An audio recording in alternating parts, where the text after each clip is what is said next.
everyone, it's Raina. So this video is 3 tips for love if your sun is in Sag, I think I said moon, I don't have it in front of me, Venus or Mars.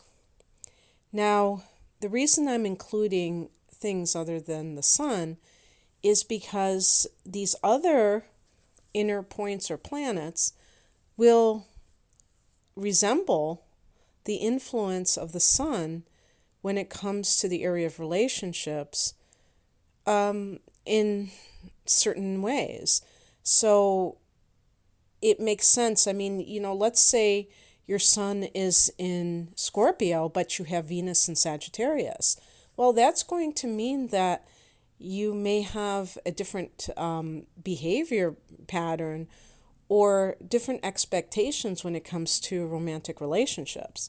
So just looking at the sun sign or just looking at the Venus sign isn't necessarily going to explain things fully. And in love, so there can be those kind of contradictions. That's what I meant to say. Okay, so this is 3 tips for inner planets in Sagittarius, and the first one is make love a priority. Now, I am a sun in Sagittarius, and I have Mercury in Sag too, but I had kind of a difficulty coming up with 3 tips for Sag for some reason. And I think it's because I don't associate Sagittarius with romantic love. I think Sagittarians are kind of people that enjoy adventures with the person that they love, more than, some kind of stereotypical romantic scene that you would see in a movie or read in a book. And so when I think of Sagittarius, I think of being very active. And so when I say make love a priority, it means that you take it seriously, that you're not, I should have said really like take it seriously, because Sagittarians can be kind of jokey. They can be kind of here, there, and everywhere. Like I said, very active, meaning that they're doing a lot of things. And that makes it hard to focus on a romantic relationship. And the reason that is so important is that in order to really get to know a person thoroughly and decide whether or not they're a good fit for you, you actually have to spend time with them.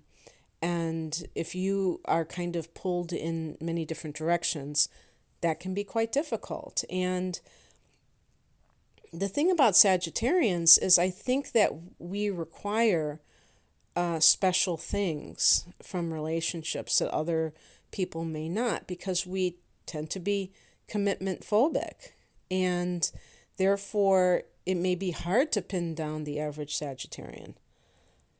The Knight of Wands in the Tarot is associated with Sag, and that is the card of the person with commitment issues. So making love a priority and taking it, in other words, taking it seriously enough that you're going to devote attention to this area of life. The second thing I wrote, or the second tip, choose somebody who has a balance of being fun-loving but also responsible. I think sometimes with Sagittarians, we tend to be like big kids, and we may be attracted to people who also have some of those qualities. There are, the occasional Sagittarians who marry or commit to somebody who is maybe like a Cancer or a Capricorn or a Taurus.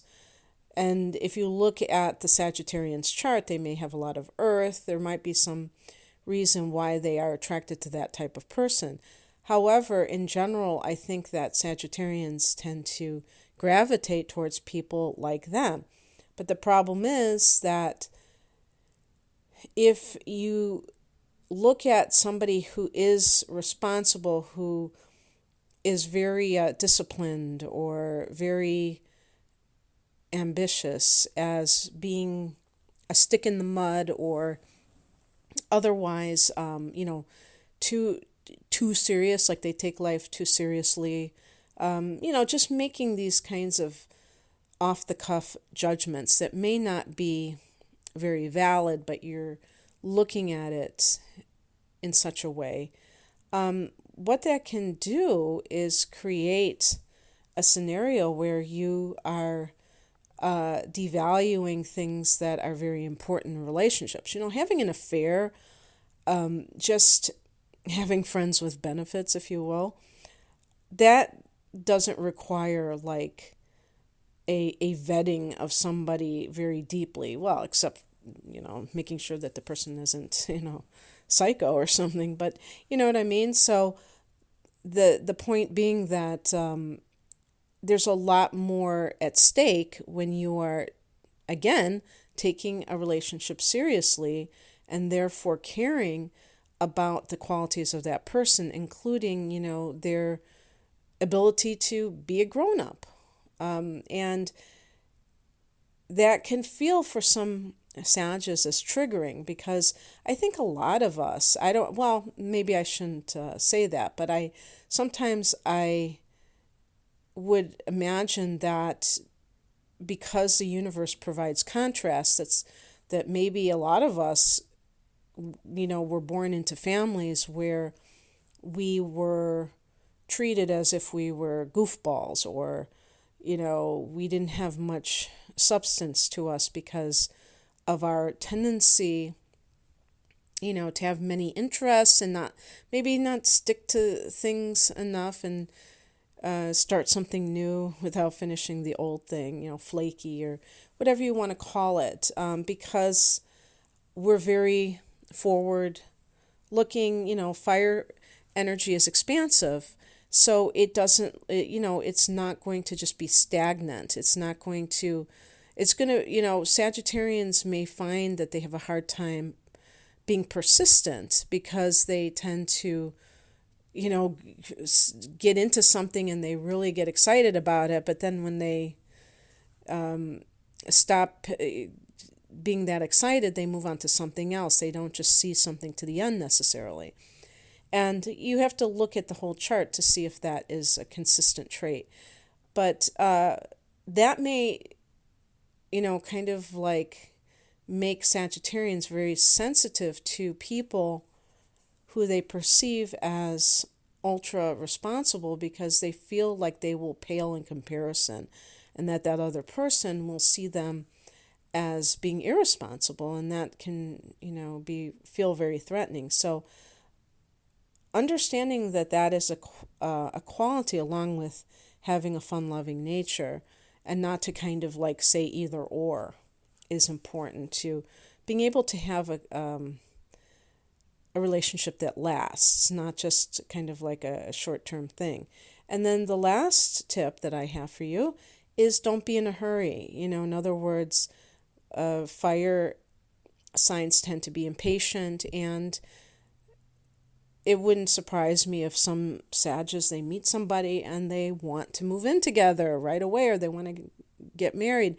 And it's really good to get to know somebody thoroughly before you take that next step, because you want to build a firm foundation. You don't want to start on shaky ground. And shaky ground can simply be that you have gotten involved intimately prematurely. And intimately, I'm not just talking about physical intimacy, but also the emotional intimacy.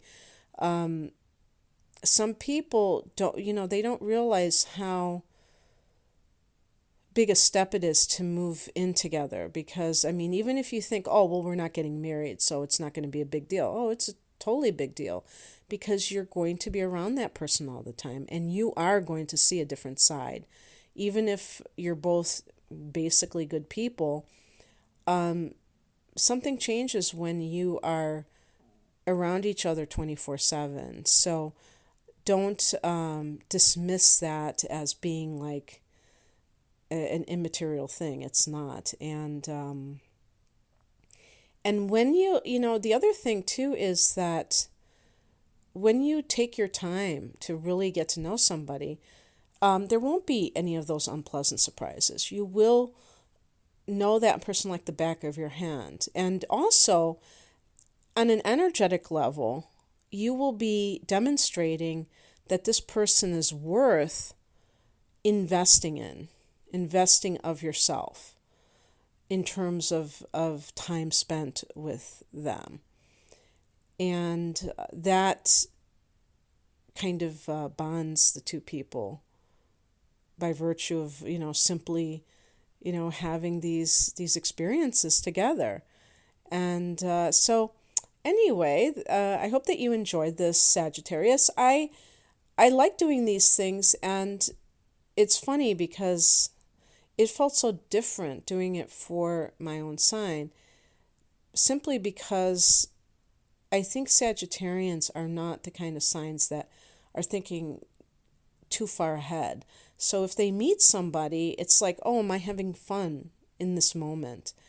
And I think that that's actually a good thing, because being too forward, living too much in the future doesn't allow for present moment awareness.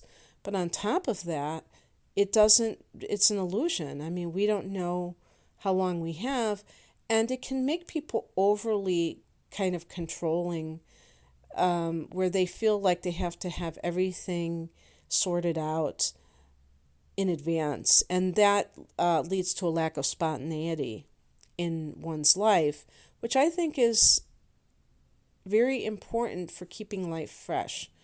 But on the other hand, I think that having a balance with being more intentional, conscious about who you get involved with is also a good idea. Okay, Sag, if you would like a personal reading from me, my website is rainamoonastrology.com. The link is below. Take care. Bye.